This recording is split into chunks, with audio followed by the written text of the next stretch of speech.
High বন্ধুরা, আপনারা সবাই কেমন আছেন? তো আজকে আমরা একটা নতুন গল্প বলবো গোপাল ভাঁড়ে, আর গল্পটি অনেক মজার। তো শুরু করা যাক। আর ইয়াসির, তুমি গল্পটির নাম জানো? মনে হয় জানি। আচ্ছা বলো তো। গল্পটির নাম হলো কিভাবে গোপাল ভাঁড় মোড়ল সাহেব হয়েছে। হ্যাঁ, তো শুরু করা যাক। একদিন গোপাল ভাঁড় শুয়েছিল। ওটা সকালবেলা ছিল, তো খুব ভোরবেলায়। হ্যাঁ, তখন একজন গ্রামবাসী এসে গোপাল ভাঁড় করে ডাকতে লাগলো।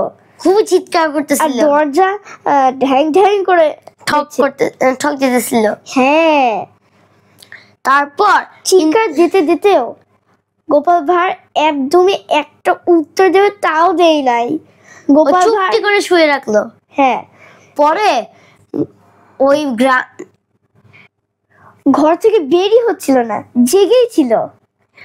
তারপর গ্রামবাসীরা বলল যে মোড়ল সাহেব চিৎকার করে বলতেছিল। গোপাল এটা শুনে খুব খুশি হলো, কিন্তু তাও দরজাটা খুললই না। সে আসলোই না, সে তার বিছানাতে শুয়ে রইল।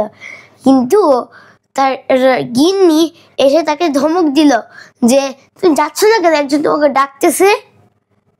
তখন গোপাল ভাঁড় বললো ডাকুক, তাহলে আমি আরো বিখ্যাত হব।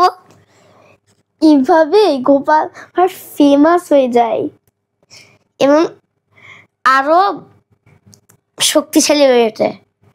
সবাই তাকে ভয় পায়। তো বন্ধুরা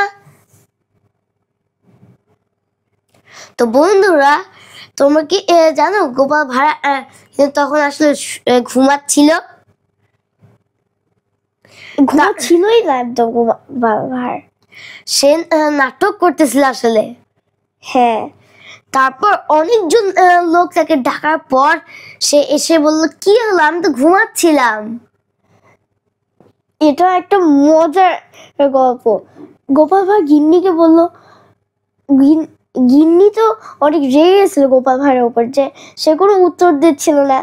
কিন্তু গোপাল ভাঁড় উত্তর দিল, থাক সমস্যা কি, পাড়ার লোকজন সব শুনে নেক যে আমি হলো মোড়ল সাহেব।